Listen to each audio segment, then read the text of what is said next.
Hi everyone, and welcome back to Minds and Machines with me, Dr. Josh Redstone.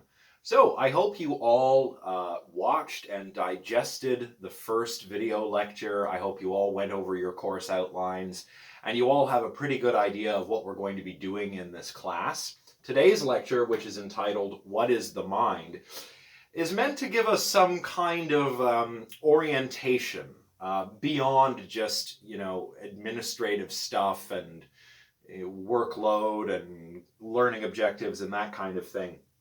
What we're going to do today is try and orient ourselves to the material that we'll be reading by going over a little bit of background that will get you all up to speed on the modern understanding of the mind. That way, you'll be equipped with, a sort of mentalistic vocabulary or a philosophy of mind or a cognitive science vocabulary, which you can use while you dive into the readings that will begin next week. Of course, I did have you read something brief for this lecture, and you can see on slide number 2, I've kind of tried to begin to describe why I had you all read this strange little short story. In Terry Bisson's short story, They're Made Out of Meat, we have these two aliens that are sort of covertly observing humanity. And these aliens are puzzled by these human beings who are made entirely out of meat. Yet they have been sending signals into space announcing their location. They've built rockets that can go to the moon. They drive cars. They're perplexed that we can do all of these things. They're perplexed not only that we can do all of that, but that we can just think with our meat. We think with our meat brains, and we speak by blowing air through our flappy meat bits, to paraphrase the story. How could these meat beings possibly be capable of achieving these things, or of thinking and of speaking their thoughts to others in the first place? Well, the reason that I had you read this story was not just because it was a fun little ditty that's amusing to read. It's because we who study the mind kind of face the same problem that these aliens face when they're trying to study human beings, right? We're facing in this class some of the same fundamental questions that the aliens in Terry Bisson's story are facing. How does this hunk of meat, forget about all of the meat that we're made of, this material that is meat, just think about our meaty brains for a minute. How is it that this hunk of meat in our skulls gives rise to thoughts? How does this hunk of meat give rise to experiences and feelings and all of that stuff that makes us human? Well, these are the kinds of questions that we're going to be grappling with throughout this class. And that's why we need a little bit of orientation, because this idea of, the brain as a sort of meat machine, to paraphrase philosopher Andy Clark, is relatively modern. Today, for that reason, since we're going to be talking about minds and machines and meat machines and thinking meat, we need to get up to speed on our terminology. We need to know what we're talking about when we talk about thinking or the mind or cognition. We need to start building a base, building up a vocabulary base so that we can tackle the material that we need to tackle in this class. So that's what we're going to do today. So we're not really going to answer the question, what is the mind? We will not have satisfactorily answered that question by the end of the class, more than likely. The answer I'm going to give you is really quite a modern answer. And it's a very machine kind of answer, machine-y kind of answer. We're going to talk about the mind as a type of machine today. Now, this is a modern understanding of the mind, and it emerged, or began to emerge, I should say, around the beginning to middle of the 20th century. So we're going to take a little walk through history today, through 20th century history, the history of psychology, and some of the early history of cognitive science and computer science, or artificial intelligence. And that's how we're going to orient ourselves so that we're prepared to tackle all of the rest of the readings in this class. So we have to begin somewhere, and I've decided that we will begin by talking about a movement in psychology which gained a lot of traction in the early part of the 20th century. And this branch of psychology is known as behaviorism. So let's take a look at behaviorism now. Now, if I say psychology, you probably think, oh, that's the branch of science that studies the mind. And indeed, when psychology first got started, that is very much what psychologists did. Psychology actually began in the late 19th century, and most of the work that psychologists at that time were doing had to do with something called psychophysics. And this was all about studying things like the relation between perceived brightness and luminosity, or perceived loudness and sound pressure, things like that.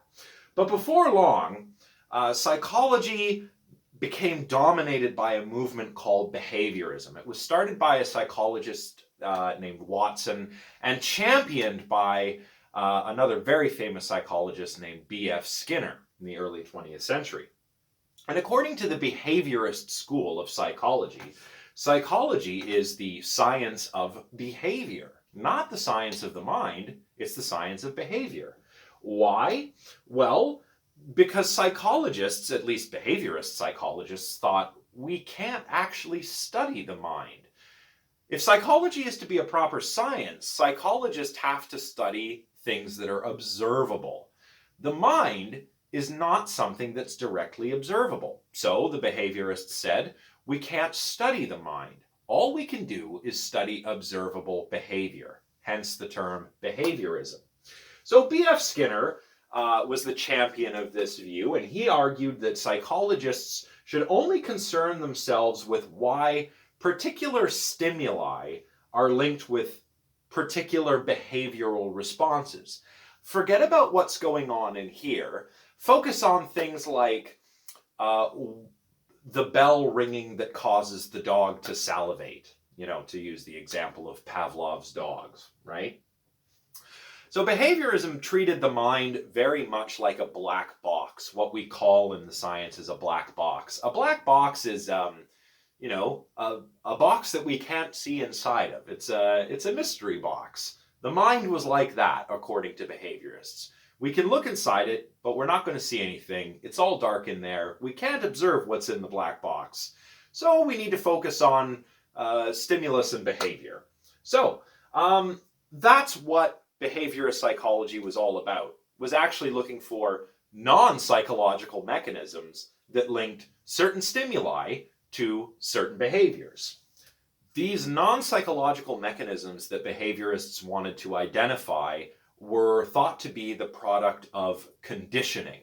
You've probably heard this term conditioning before, and according to behaviorists like Watson and Skinner, all learning is the product of conditioning. That goes from, teaching your dog tricks all the way up to humans learning language or learning how to do mathematics or something like that. It was thought that this was all the product of conditioning. And conditioning depends on a couple of important concepts. Conditioning depends upon association and reinforcement. So if you think of a rat in a Skinner box, I'll place an image of that up here for you. So a Skinner box, which as you may have guessed, was named after the behaviorist psychologist B.F. Skinner, was a way of studying learning via conditioning in animals. So a rat or a pigeon might be placed in the box, and it would learn, via this process of association and reinforcement to push one button to receive food and to avoid pushing another button to avoid receiving an electric shock or something like that, right? So this type of learning is sometimes called reinforcement learning or operant conditioning. It's the kind of learning that takes place in a Skinner box, as I've just described. But some behaviorists studied an even simpler form of conditioning, and this is called classical conditioning. I mentioned a moment ago the example of Pavlov's dogs. This is an example of classical conditioning. Ivan Pavlov was a Russian psychologist who observed, as many pet owners have over the years, that his dogs would begin to salivate when he entered the room carrying their food. It just so happened that the room that the dogs were in also had a little bell on the door. So every time Pavlov or one of his lab assistants would enter the room with food, the dogs would salivate because, you know, it's some pretty good dog food he's got there. And the bell would ring. But after a while, he noticed that even if he didn't have any food and he entered the room and the bell rang, the dogs would salivate. So here what we have is an association between a neutral or an unconditioned stimulus, a neutral conditioned stimulus, that is the bell ringing, and the unconditioned stimulus, which provokes a particular response. Here the unconditioned stimulus would be the food, and the response it provokes is salivation. Obviously, we don't need to condition our dogs to salivate when we show them food. They do that anyway. And there's an association that happens between the conditioned and unconditioned stimuli, the bell and the introduction of food, which causes this kind of behavioral chain from the bell ringing to the dog salivating. And through reinforcement, this becomes strong enough that the conditioned behavior will appear in the absence of the unconditioned stimulus. So the dog will salivate if it hears the bell ring, even in the absence of food. So behaviorists thought that all learning worked basically like this, either via classical conditioning or via a more complicated form of conditioning like operant conditioning. But it turned out that learning just couldn't work this way. And it may surprise you to know that this kind of beginning of the downfall of behaviorism, this idea that all learning is the product of conditioning, actually happened from within. The decline in behaviorism began thanks to the work of a behaviorist psychologist named Edward Tolman. Now, Edward Tolman used to conduct these studies using rats. He would study how rats navigated mazes like this one. This is here what we call a T-alley maze, and behaviorist psychologists like to use them to study animal learning, to see if the rats can find the end of the maze and this kind of thing, right? So Tolman conducted some experiments using these mazes and rats that are by now very well known. Tolman was interested in learning and problem solving, but again, he was a behaviorist, so he was interested in learning and problem solving from a behaviorist perspective.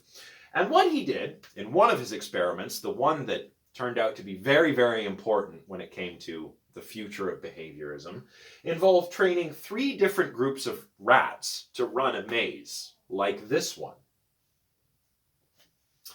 Now, Tolman and his colleague Hosnick ran this experiment with 3 groups of rats, which they trained to navigate the maze. Of course, the different groups of rats were like the different experimental conditions in their study. The first group of rats was rewarded when they successfully ran the maze. So once a rat from that group reached the end of the maze, it was given some food as a reward. The second group of rats was never rewarded, even if they reached the end of the maze. The third group of rats began to receive rewards upon successful completion of the maze, but only after 10 days of training. That is, after 10 days of being like the second group of rats and wandering the maze aimlessly. What were the results? Well, the results were very interesting.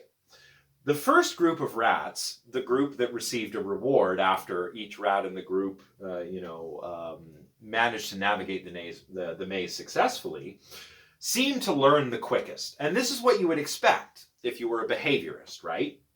The rats that are getting rewarded are going to learn it faster because learning is the product of conditioning, right? The other 2 groups just wandered the maze aimlessly. It didn't seem like they were learning anything. But here's what happened that was really interesting.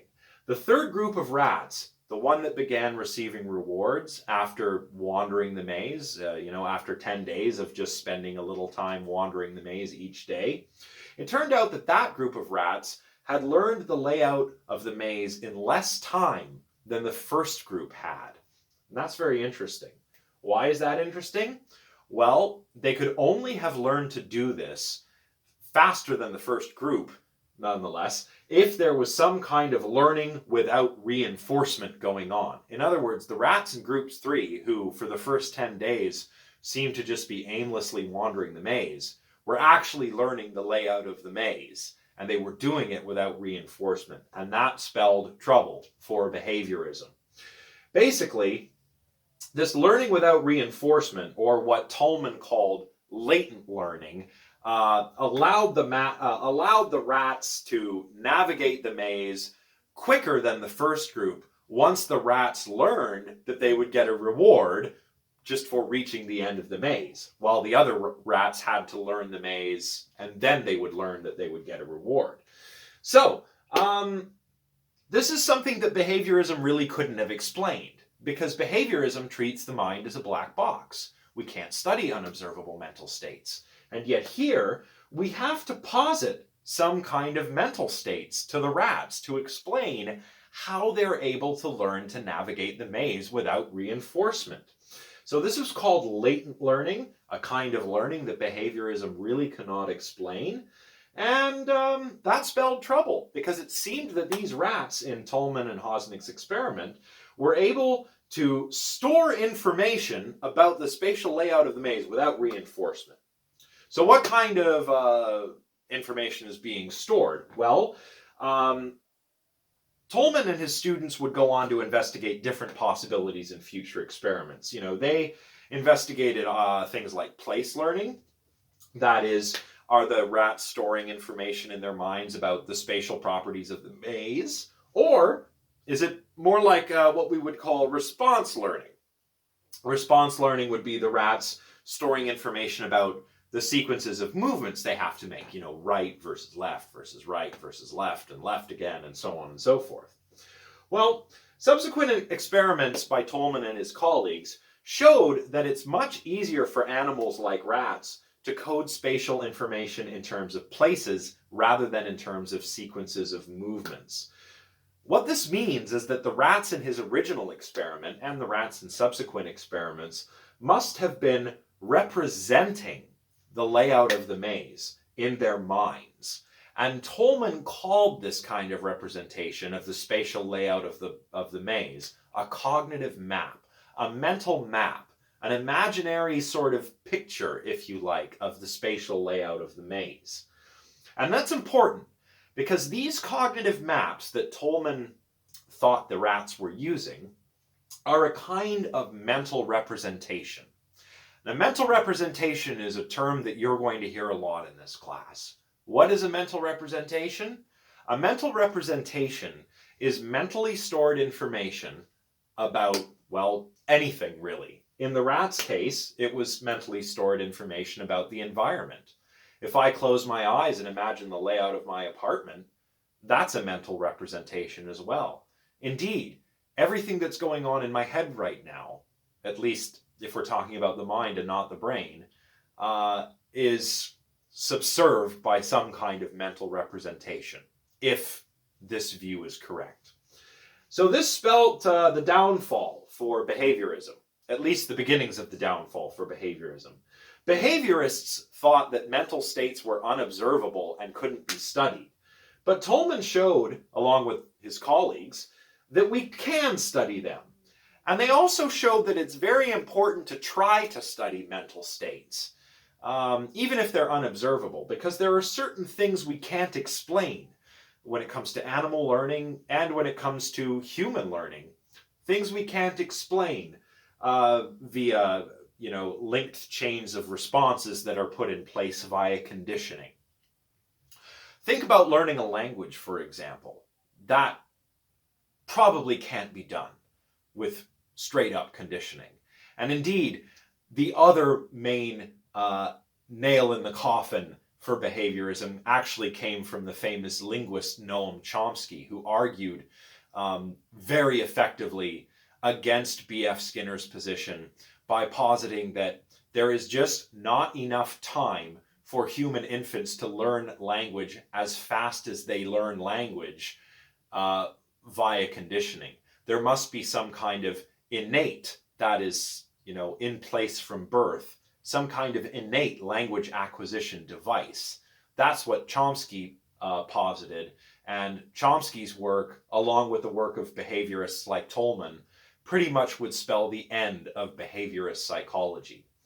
Now, we're not going to talk about Noam Chomsky very much today. We probably won't have the chance to talk about him very much in the rest of this class, and that is unfortunate because he is a heavy hitter in the history of cognitive science and linguistics.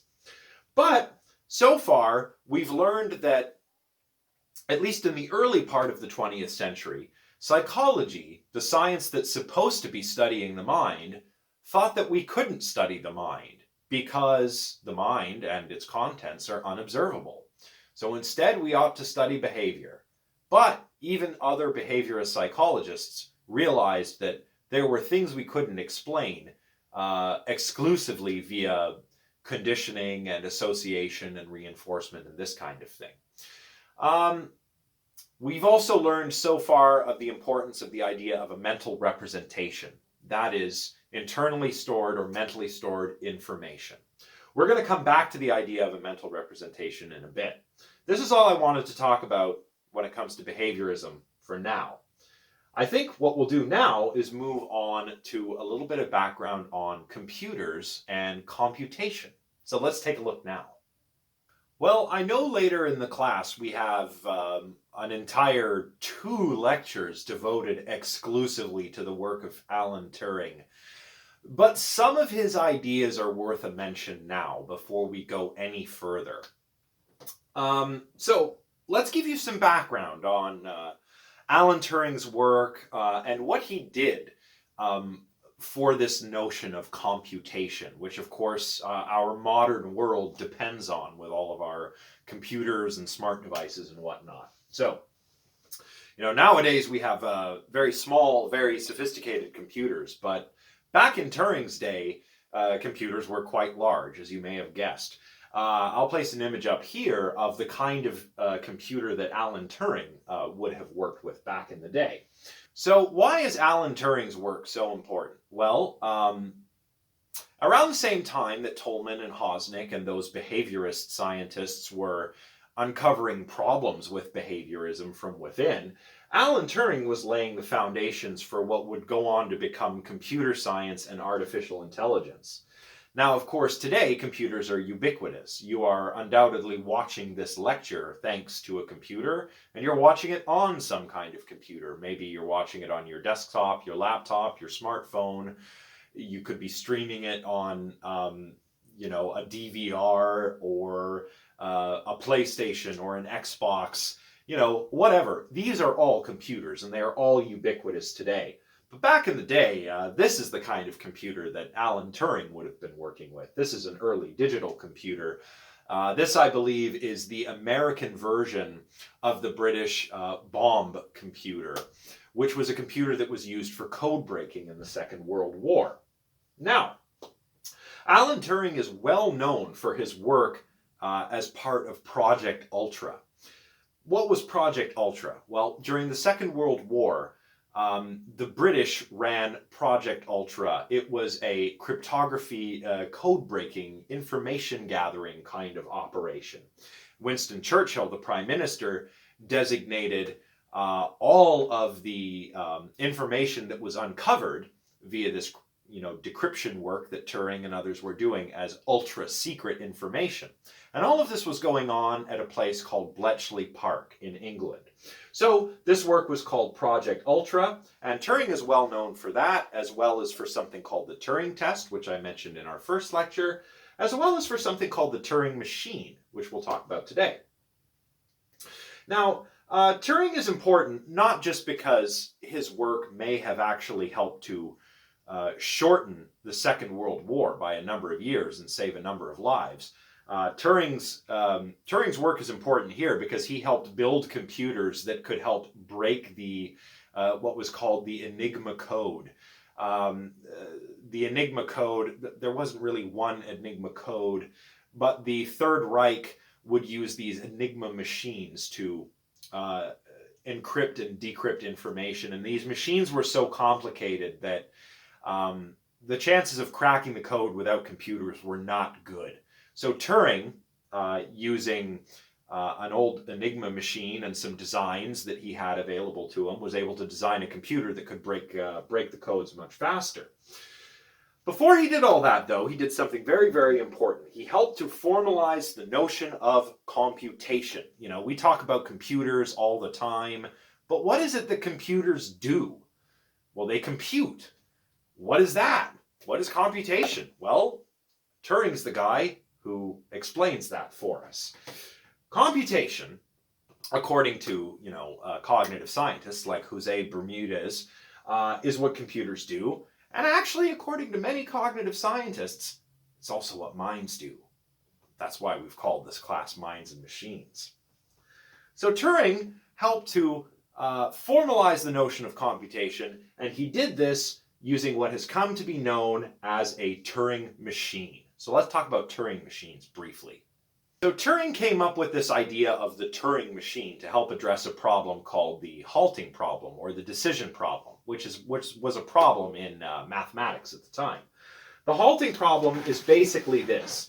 It's the question of whether there is a procedure for determining whether a particular mathematical problem has a solution. So, and for our purposes, mathematical problems or mathematical systems, we should really expand this to include formal systems, like, for example, programming languages that computers use. So imagine that there's a computer program that's designed such that it can handle some inputs and not others, right? Programs have to be well defined. They have to be able to handle a specific domain of inputs and deliver a certain range of outputs, right? And what a solution to the halting problem would give a programmer is basically an answer to whether the program is defined for that input or not.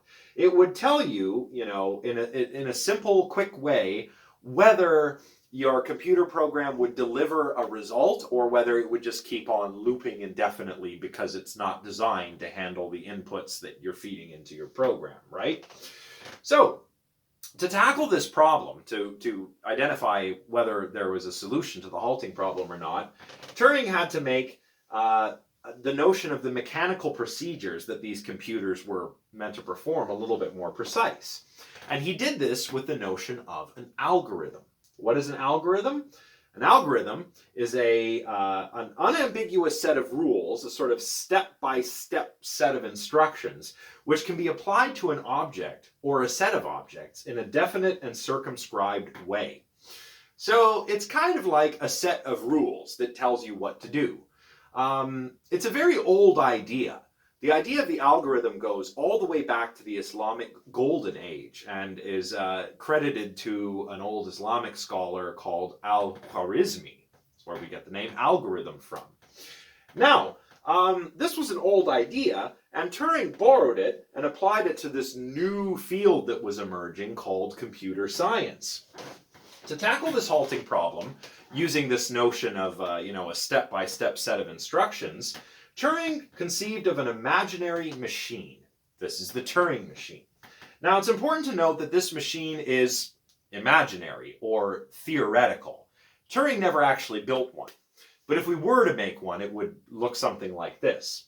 But remember, no one's made a real Turing machine like this. The Turing machine is meant to be imaginary or a theoretical tool, a conceptual model. It's not something we actually build. Now, what does a Turing machine consist of? Well, a Turing machine has an infinitely long tape, as you can see here. It's not quite infinite, but it's pretty long. The tape has cells on it, kind of like if you know about VHS tapes. Remember back in the day you used to watch VHS? I don't know, maybe I'm showing my age a little bit here. But the tape has cells on it, and we can type symbols into the cells. And the symbols represent information. Now, the machine also has a machine head, which can move the tape one cell at a time to the left or right. It can delete symbols from the tape, can type in new symbols, so on and so forth. The Turing machine also has a display window. The display window displays the state of the machine to the programmer or the operator. And it also has something called a machine table. The machine table contains all of the instructions that tell the Turing machine what to do. Basically, the computer program for the Turing machine. Now, why are these so important? If Turing never actually built one, if this was purely an imaginary or a mathematical or a conceptual machine? Well, the importance of Turing machines when it came to the halting problem was as follows. A Turing machine's behavior is completely determined. It's determined by the symbols on the tape, the current state of the machine, the instructions in the machine table. You know, a Turing machine, like my laptop or my smartphone, has no free will. It can only do what its program allows it to do. So it's completely determined by the machine table, the symbols on the tape, and so on and so forth.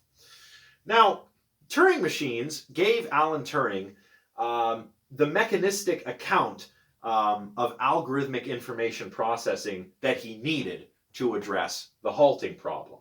The machine states, what's on the tape, what the machine's doing at any given time, what's in the machine table. Everything about a Turing machine, even though they're completely imaginary or conceptual, can be represented as a sequence of numbers. And that was very important because Turing, being a mathematician, was able to generate mathematical proofs about the properties of Turing machines.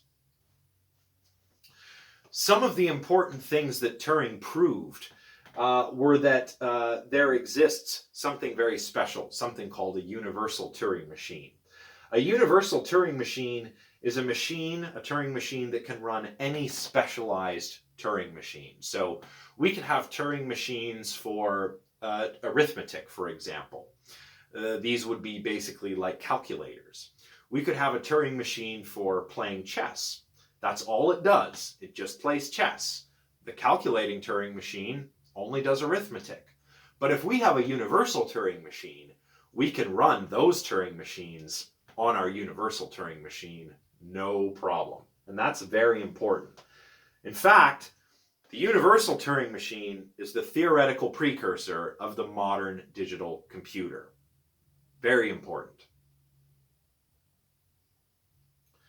Now, Alan Turing also subtly proved that there is no solution to the halting problem, and he also, along with his doctoral supervisor, Alonzo Church, articulated something called the Church-Turing Thesis. The Church-Turing Thesis basically states that any mathematical problem that we can solve algorithmically, step by step, can be solved by a Turing machine. So that means any mathematical problem, if you're thinking of long division or multiplication, back in the day in elementary school or high school, you might have done arithmetic by hand and you would have followed certain rules to do that. You were solving those mathematical problems algorithmically. Any problem that can be solved like that can be computed on a Turing machine.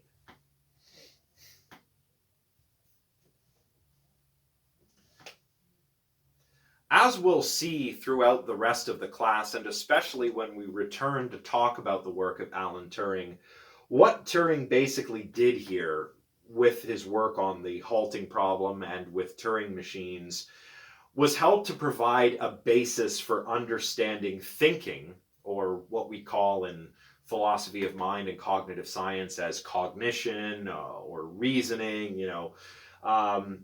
He provided the basis for thinking of cognition, thinking, reasoning as computation. That is, transforming representations according to algorithms, transforming symbols on the Turing machine tape according to a definite and circumscribed set of rules. And if Turing's right, the brain does something very similar. The brain computes information in an algorithmic way as well. How? Well, we'll get to that a little bit later in the course. Now, I realize this might seem a little bit like information overload, but so far, when we learned about the decline of behaviorism, we learned about a term called the mental representation, internally stored information, mentally stored information. Now that we've talked about Alan Turing for a little bit, we've learned a little bit about computation. Computation is kind of the rule-governed transitions between states of the Turing machine, or the transformation of representations according to rules or algorithms. And it's very likely that the human brain, is a natural computer that does something very similar to this. So although I've thrown a lot of information your way already, those are the two takeaways so far. Computation, mental representation. But we're still missing some important ideas here. I've talked a little bit about information processing, but I haven't really explained what information is. So we're going to try and explain what information is now. Well, thanks to Alan Turing, people started thinking in terms of information processing. That's because Turing's work, as we just discussed, provided people who were interested in understanding the mind with a way of formalizing the notion of information processing. And this helped to inspire lots of other similar developments all across the board. Turing's work helped inspire similar approaches in linguistics. I mentioned Noam Chomsky a little while ago. Noam Chomsky provided what is very much an algorithmic account of language in some of his early work. In philosophy, Hilary Putnam, who we'll talk about later in the course, was very much inspired by Turing's approach. And a new branch of psychology began to emerge following Turing's work in the 50s called cognitive psychology. Cognitive psychologists study the mind as an information processing system. So, all of this began to happen in psychology thanks to the decline of behaviorism and the work of people like Tolman, of Noam Chomsky, and Alan Turing, and all of that. People started thinking of what the mind does in terms of computation, in terms of information processing, rather than in terms of conditioning, association, and reinforcement. Now, one of the reasons this happened was thanks to the work of another mathematician. And one of his ideas was that information can be measured. So we're going to take a little bit of a look at an area of mathematics called information theory, which began to emerge in the 1950s. And a lot of the work that happened in information theory kind of complemented the earlier work that Turing had done on computation and stuff like that. Now, information theory really kicked off in 1948 with the publication of A Mathematical Theory of Communication, which was written by Claude Shannon. Shannon is an influential figure. He's known as the father of information theory, much like Turing is known as the father of artificial intelligence. And just like Alan Turing, Shannon's work as a cryptographer was very important during the Second World War. Turing was working in Britain, and Shannon was working in the United States. His master's thesis, Shannon's master's thesis that is, dealt with the design of electrical circuits. And in this thesis, Shannon showed that electrical circuits, which are really just switches that can be either on and off, he showed that collections of these circuits can implement any logical or numerical relationship. And that turned out to be very important, obviously, because computers run on circuits, right? Another important contribution that Shannon made was the idea that information can be measured, as I mentioned earlier. Actually, information is measured in units. The most fundamental unit that we can measure information with is called a bit. I'm sure you've heard of a bit. But what is a bit? Well, bit is short for binary digit. One bit, according to Anderson and Johansson, equals the uncertainty of a binary random variable that is 0 or 1 with equal probability. Now that's a bit of a mouthful. If that doesn't sound like it makes very much sense to you, I suggest you think of bits like this. Bits are like the amount of information you get by answering a yes or no question, right? Is there something in my coffee cup? Yes or no? Yes. That's one bit of information. Now, bits are binary, right? Bits can be 1 or 0. They can only have two values, 1 or 0, true or false, or like an electrical circuit, on or off. So that is how we can represent information using electronic circuitry. Now, this was really important. It not only helped computer science to develop further, it allowed us to start building better computers. Other areas, other thinkers in other areas, like in psychology, started to use some of this interesting stuff that was coming out of information theory and apply it to study the mind. And that's how cognitive psychology got started. For example, the early cognitive psychologist George Miller used some of this inspiration from information theory to show that there's a limit to the amount of information that our sensory channels can process. Our sensory channels are, like our sense modalities, vision, audition, olfaction, and so on. There's a limit to the amount of information that those channels can carry. And it turns out that that limit is actually quite small. That limit is about 3 bits, or if we're talking about something like, visual or auditory memory, we're talking about something like 7 items plus or minus 2. This is actually why it's harder to remember a list with more than 7 items on it if you're just trying to go with raw working memory, because of this information processing bottleneck that George Miller identified.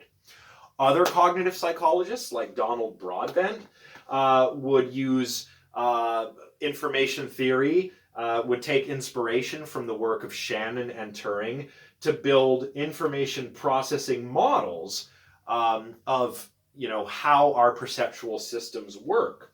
I'm not going to go into this model in much detail today, but this is kind of just an example of the sort of thing that psychologists like Miller and Broadbent were doing in the late 1950s. Here we have some boxes which represent, what kinds of things each sort of information processing center is doing, and we have arrows that represent the flow of information through the system. This right here, without getting into too much detail, is actually an information processing model of selective attention.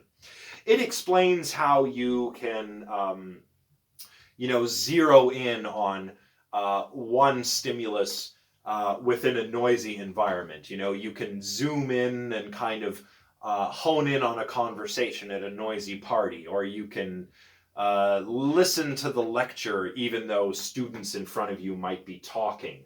This is a model that's meant to explain how that kind of thing works. And it gives us a mechanistic account of this phenomenon of selective attention. And many other models have since been put forward by cognitive psychologists. And if you read cognitive psychology papers today, you will still see a lot of boxological diagrams like this.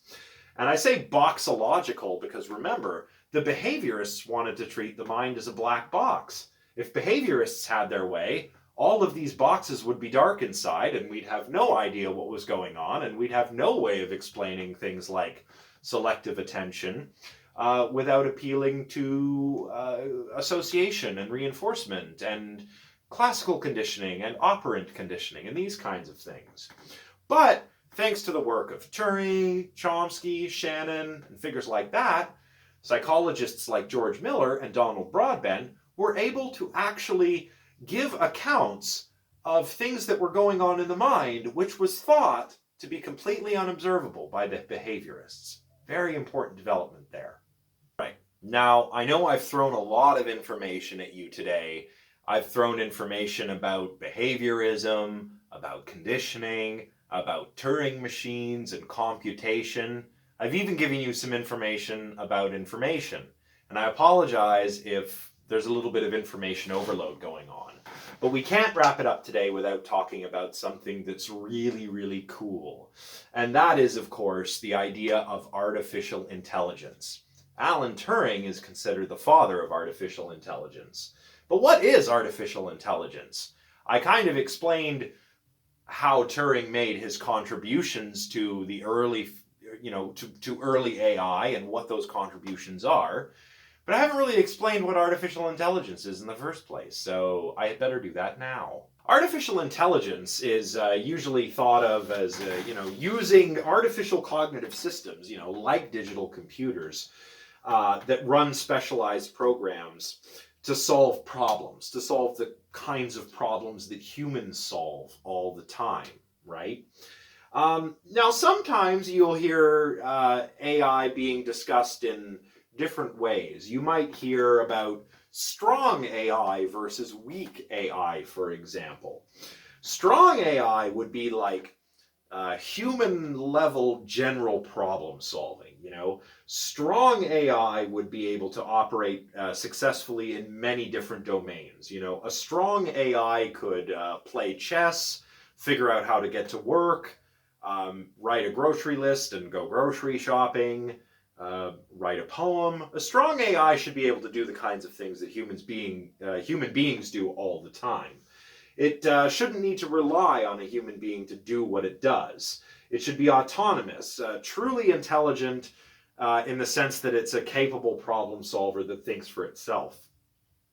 We compare this to weak AI, and weak AI is usually focused in a limited domain, relies heavily on the assistance of a human who's training it or who has programmed it. A lot of people would say that weak AI merely simulates intelligence and is not really genuinely a kind of intelligence. Weak AI might be something like an early chess playing program. The chess playing programs of the 1950s could play chess reasonably well. Human players could still beat them. But regardless of how well or poorly those early chess programs could do, they only did one thing, and that was play chess. They couldn't do anything else. So that would be weak AI. So just to let you know, sometimes this strong versus weak AI distinction is made. This is the distinction as I will treat it in this class. So artificial intelligence is, refers to using an artificial cognitive system to reason, to solve problems. If we have an artificial cognitive system, a thinking machine that does this, we have AI, right? So AI isn't some sci-fi pipe dream. It's not as if AI only counts as AI if we make ourselves some kind of conscious, sentient, super intelligent robot or something. No, that's not AI. We've had artificial intelligence for the better part of the 20th century, well into the 21st century now. And today's AIs are quite complicated. We've got artificial neural networks today that can learn to play chess and that can play even more complicated games like Go. We've got AI that assist doctors in diagnosing diseases. We've got some pretty impressive AI these days. But a nice way to capture the early notions of AI, the stuff that followed quite closely from Turing's work and Shannon's work, a nice early notion of AI that will help us in this class is captured by Alan Newell's and Herbert Simon's physical symbol system hypothesis. The physical symbol system hypothesis basically says that a physical symbol system, I'll explain what that is in a moment, has the necessary and sufficient means for general intelligent action.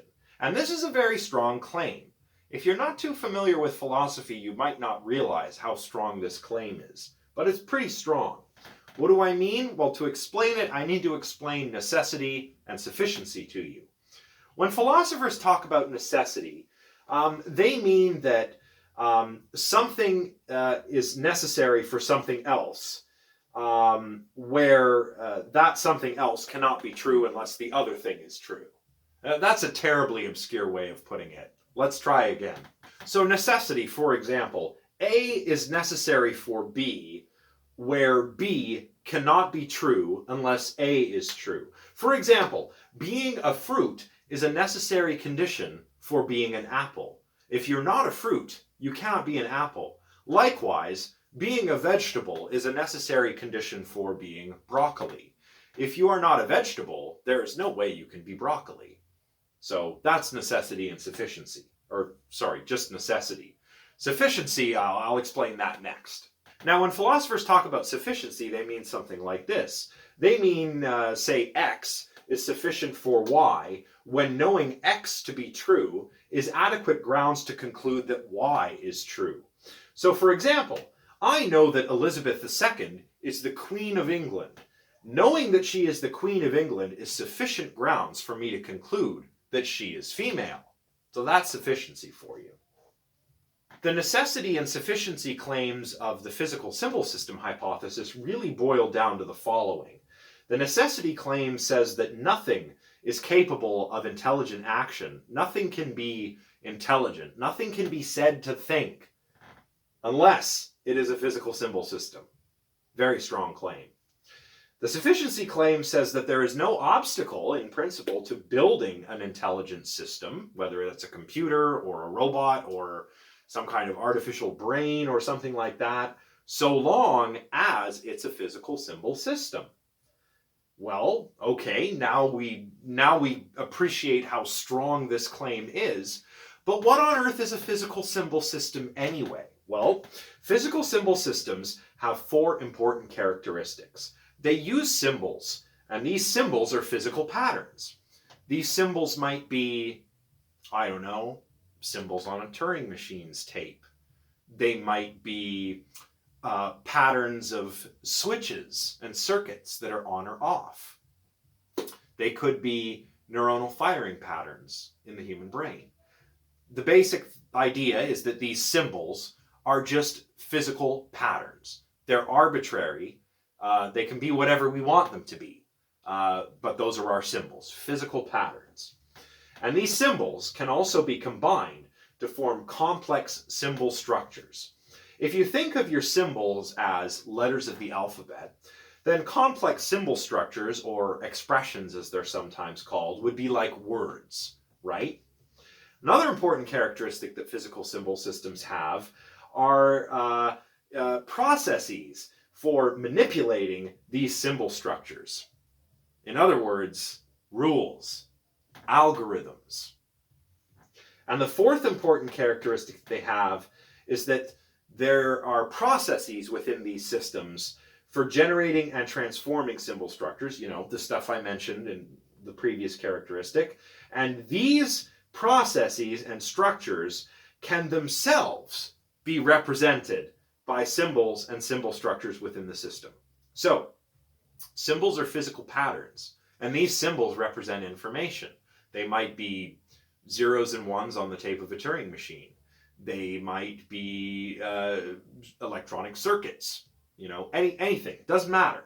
And they represent information, and we can combine them to form more complex symbol structures. We can make words out of our letters to represent more information. And we do this according to rules and algorithms. And those rules and algorithms can be represented themselves with symbol structures. That is what a physical symbol system is. Now, if you've been following me so far, and I apologize for the information overload, I probably should have kept this a little bit lighter. But the key takeaway from this part of the discussion is that, as you may have already guessed if you've been following along, digital computers, like your smartphone or your desktop or your laptop, are physical symbol systems, right? If we were to build an actual Turing machine with its tape and everything, its infinite tape and its machine head and so on, that would be a physical symbol system. The laptops and smartphones and stuff that I just mentioned are effectively, if the Church Turing thesis is true, universal Turing machines, as well as physical symbol systems. And symbols are like patterns, structures, physical structures that we can use to represent information. Like an alphabet we can use to represent information. A circuit being on might represent the value true, and a circuit being off might represent the value false. A 1 on a Turing machine's tape might represent true, while a 0 represents false. And we can combine these to make more complicated symbol structures to represent more information, as I said a moment ago. You know, the symbols on a Turing machine tape, the circuits, the bits in a computer, other systems like mathematical formulae or logical calculus, these are all symbol systems too. And it might just turn out to be the case that brains are physical symbol systems too. In fact, some philosophers like Jerry Fodor and Zenon Polishin have argued very forcefully that this is in fact the case, that the mind is a physical symbol system. Now, brains are very different than digital computers. We don't have switches and circuits in our brains, but we do have neurons and synapses and all kinds of interesting stuff going on in this chunk of meat in our heads. And maybe the brain computes differently than a digital computer. You know, instead of ones and zeros, we're talking about neuronal firing patterns and activity propagating throughout neural networks and all of that cool stuff. You know, really it's up to neuroscientists to figure that stuff out. We're not neuroscientists here in this classroom, but we're going to try and help, right? That's what philosophers are supposed to do. We're supposed to help the scientists by asking fundamental questions about, you know, these kinds of things.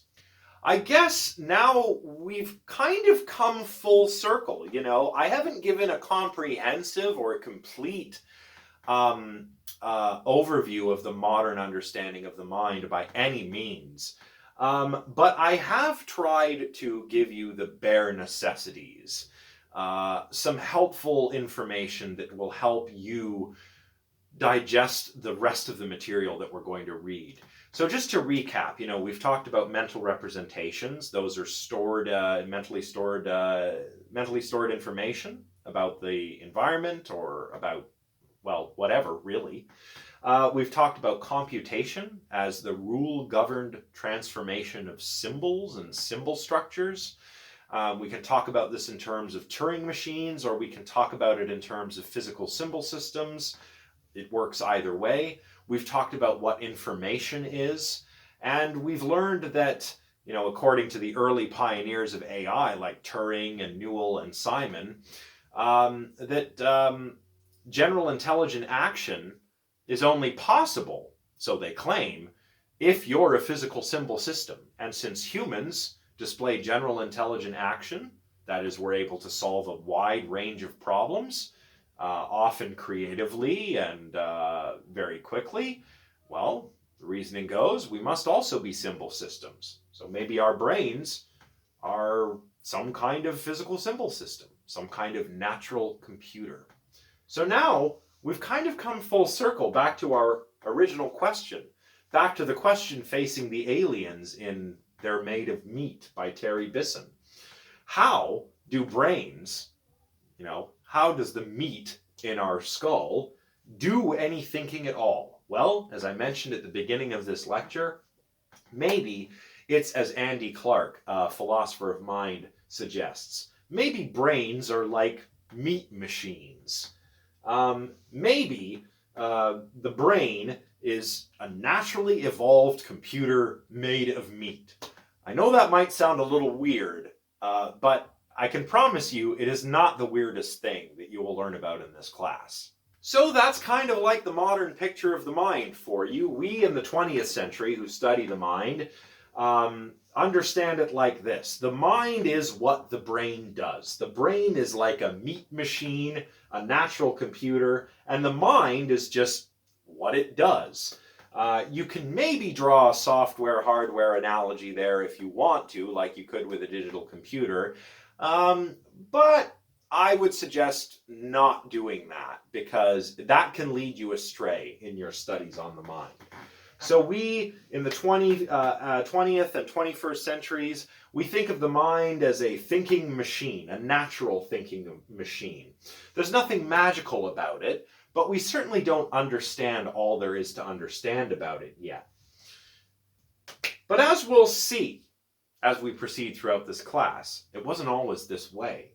In fact, since antiquity, the mind has been equated with the soul. this idea of the mind as a meat machine is not as modern as you'd think, but it's still pretty modern.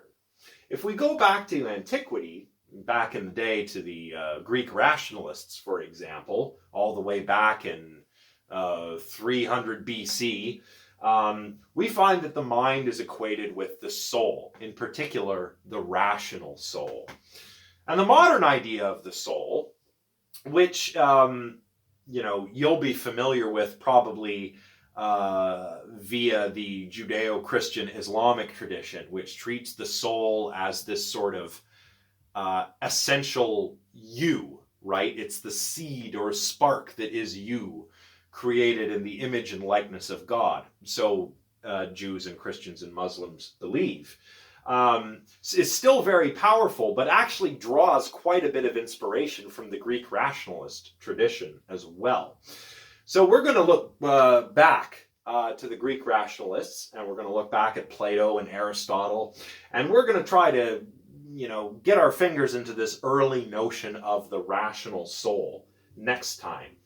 And we'll see that as we proceed throughout this class that many thinkers throughout history, many modern thinkers as well, have appealed to this notion of the soul to explain all of the mysterious things about the mind that we still don't understand. How is it that we are able to reason our way through problems? Where do we get our sense of right and wrong from? Where do we get our freedom of the will from? Where does consciousness come from? How does my conscious experience come about? All of these questions are still very pressing, and it's very appealing, even to this day, even for some philosophers, to appeal to a mysterious notion like the soul to try and solve this problem. Full disclosure, I am not one of those philosophers. I'm quite happy with the meat machine understanding of the mind, but hopefully you'll learn all of the material that I have to teach you in this course, and you'll come to your own decision about what you think the mind is by the time this class is over. Now, of course, one of the objectives of this class is to learn about the history of the ideas that surround questions like this. Is the mind the soul, or is the mind a machine? We're going to learn about the history of these questions, and we're going to look at how some of the big names in the Western tradition of philosophy have tried to tackle it, have tried to answer questions like, what is the mind? What does it do? How does it do it? And, well, just what is it anyway? Well, that was quite a lot of information there, but remember, there are some key takeaways that I want you to take away from this lecture. One of them is this idea of the mental representation, or of a mental representation. Another is the idea of computation. Another is the idea of this meat machine in our heads. What we learned about information is very important. And most of all, remember that throughout this class, we're going to continually confront the same kinds of questions we've bumped into today.